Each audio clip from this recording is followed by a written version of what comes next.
الحمدللہ وحدہ والصلاۃ والسلام علی من لا نبی بعد اشہد ان لا الہ الا اللہ وحدہ لا شریک لہ واشہد ان محمدا عبدہ ورسولہ اما بعد فاعوذ باللہ السمیع العلیم من الشیطان الرجیم یا بنی اسرائیل اذکروا نعمتی التی انعمت علیکم، اے اسرائیل کے بیٹو تم یاد کرو میری وہ نعمت جو میں نے تم پر انعام کی، وَأَوْفُوا بِعَہْدِی، اور تم میرا عہد پورا کرو، اوف بِعَہْدِکُم، میں تمہارا عہد پورا کروں گا، وَإِيَّايَ فَارْہَبُونِ، اور صرف مجھی سے پس ڈرو۔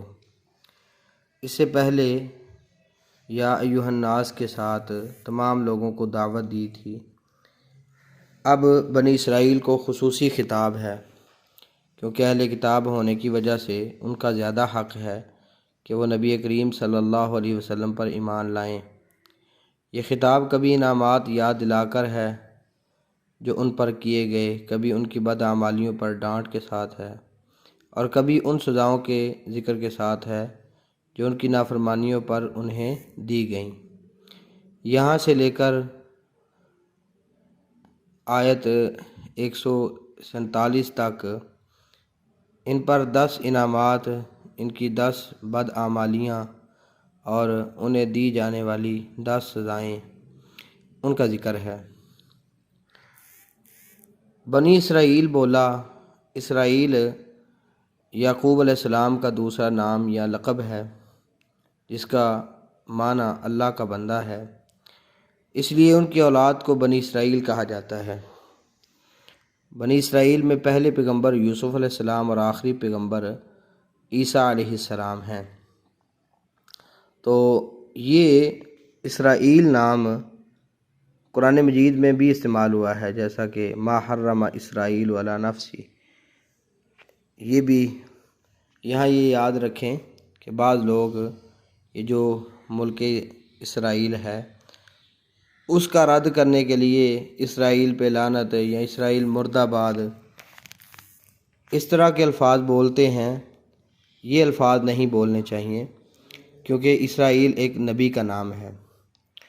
تو رسول اللہ صلی اللہ علیہ وسلم کے زمانے کے بنی اسرائیل کو یہ چیزیں یاد دلائی گئیں، حالانکہ یہ سب جو چیزیں تھیں پہلے بنی اسرائیل پر گزرا تھا، کیونکہ ان کے بزرگوں پر ان پر بھی انعام تھے، اور وہ اب بھی اپنے بزرگوں کی بد عادتوں میں ان کے نقش قدم پر چل رہے تھے۔ گزشتہ بنی اسرائیل کے ساتھ ساتھ ان کے زمانے میں موجود بنی اسرائیل کے اعمال بد کا بھی ذکر فرمایا۔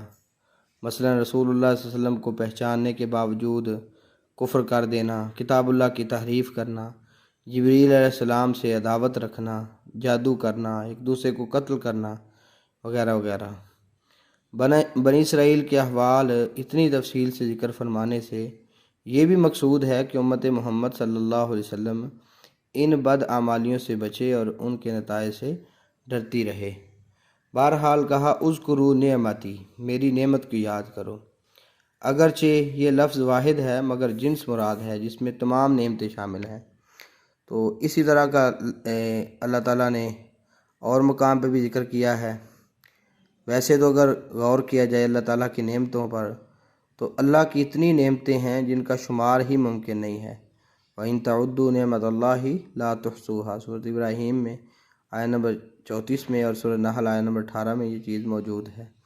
اور خصوصاً یہ جو بنی اسرائیل تھی، اسرائیل علیہ السلام کی اولاد، ان پر تو اللہ تعالیٰ نے اپنی نعمت کا ذکر بھی کیا ہے، جیسے سورۃ بقرہ آیت نمبر 47 اور سورۃ بقرہ آیت نمبر 122 میں ہے، یا بنی اسرائیل اذکروا نعمتی التی انعمت علیکم وانی فضلتکم علی العالمین، میں نے تم پر انعام بھی کی ہے نعمت، اور اسی طرح میں نے تمہیں جہانوں پر فضیلت بھی بخشی ہے۔ یہاں بھی کہا میری نعمت کو یاد کرو۔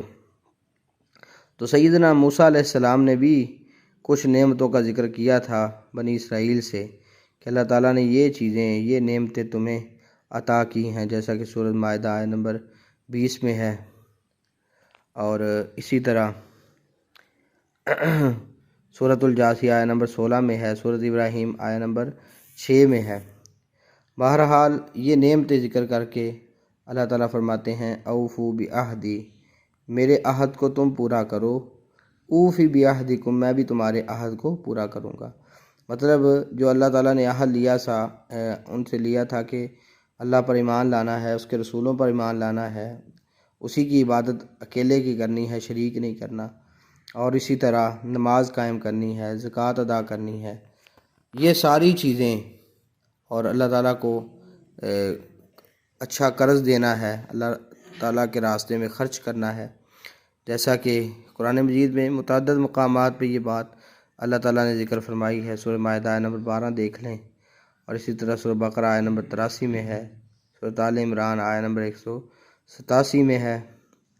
تو اسی طرح نبی صلی اللہ علیہ وسلم کی اتباع کے حوالے سے بھی بات کی، جیسا کہ سورۃ اعراف آیہ نمبر 157 میں ہے۔ تو اگر تم ایسے کرو گے تو میں بھی تمہارا عہد پورا کروں گا۔ تو اللہ تعالیٰ نے یہ وعدہ کیا نا کہ جو تم میں سے ایسے کرے گا میں اس کے گناہ معاف کر دوں گا، جنت کا وارث بنا دوں گا۔ اللہ تعالیٰ قرآن مجید میں فرماتے ہیں سورہ مائدہ آیہ نمبر 12 میں لَأُكَفِّرَنَّ عَنْكُمْ سَيِّئَاتِكُمْ وَلَأُدْخِلَنَّكُمْ جَنَّاتٍ تَجْرِي مِنْ تَحْتِهَا الْأَنْهَارُ وَمَنْ كَفَرَ بَعْدَ ذَلِكَ مِنْكُمْ فَقَدْ ضَلَّ سَوَاءَ السَّبِيلِ، جو اللہ تعالیٰ کی بتائی ہوئی شریعت کو مانے گا، اللہ ان کے گناہوں کو مٹا دے گا، جنات میں ان کو داخل کرے گا جس کے نیچے سے نہریں چلتی ہوں گی۔ لیکن جو کفر کرے گا اس کے بعد تو وہ سیدھے راستے سے بھٹک جائے گا۔ اس طرح اور بھی چیزیں اللہ تعالیٰ نے قرآن مجید میں بیان فرمائی ہیں۔ بہرحال آخر میں فرمایا وَإِيَّايَ فَارْهَبُونِ، خاص مجھ ہی سے تم ڈرو۔ تو خاص مجھ سے اللہ تعالیٰ نے اپنی ذات سے خوف کھانے کا حکم دیا ہے، اپنی ذات سے ڈرایا ہے، اور پوری تاکید کے ساتھ کہ تم نے خاص مجھ ہی سے ڈرنا ہے۔ تو بہرحال یہ اگر چیز انسان کے اندر پیدا ہو جائے تو انسان شریعت کی بغاوت نہیں کرتا، اللہ تعالیٰ کے احکامات کو پس پش نہیں ڈالتا، بلکہ عمل کرنے والا بن جاتا ہے۔ تو یہ بنی اسرائیل کی جو ان کے ساتھ جو خطاب تھا، جو ان سے بات تھی، وہ اللہ تعالیٰ نے ذکر فرمائی ہے۔ اگلی آیات میں بھی انہی کی بات آئے گی، انشاءاللہ ہم اسے دیکھیں گے۔ اللہ تعالیٰ ہمیں کتاب و سنت کے مطابق عمل کی توفیق دے۔ السلام علیکم ورحمۃ اللہ۔